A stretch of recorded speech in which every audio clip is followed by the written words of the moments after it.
Snow White and Rose Red.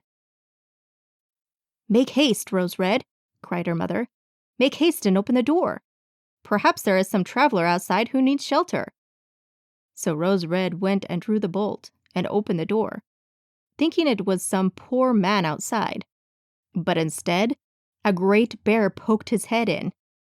Rose Red cried out and ran back.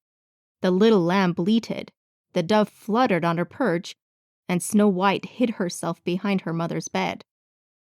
The bear, however, began to speak and said, "Do not be afraid. I will do you no harm. I'm half frozen and only wish to come in and warm myself." "Poor bear," cried the mother. "Come in and lie down by the fire. But take care you don't burn your coat." Then she continued, "Come here, Rose Red and Snow White. The bear will not harm you. He means well." So they both came back, and at last the lamb and the dove came near and were no longer afraid of him. "Come here, children," said the bear as he entered. "Come and knock the snow off my coat." So they brought the broom and swept him clean. Then he stretched himself before the fire and growled cheerfully and comfortably. The Emperor's New Clothes by Hans Christian Andersen. Everybody in the town knew what wonderful power the stuff possessed, and everyone was anxious to see how stupid his neighbor was. "I will send my faithful old minister to the weavers," thought the emperor. "He will be best able to see how the stuff looks, for he is a clever man, and no one fulfills his duties better than he does."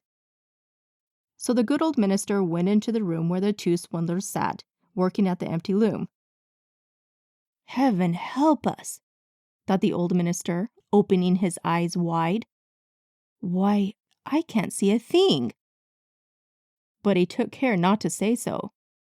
Both the swindlers begged him to be good enough to step a little nearer, and asked if he did not think it a good pattern and beautiful coloring. They pointed to the empty loom. The poor old minister stared as hard as he could, but he could not see anything, for of course there was nothing to see. "Good heavens," thought he. "Is it possible that I'm a fool? I've never thought so, and nobody must know it. Am I not fit for my post? It will never do to say that I cannot see the stuff." "Well, sir, you don't say anything about the stuff," said the one who was pretending to weave. "Oh, it is beautiful, quite charming,"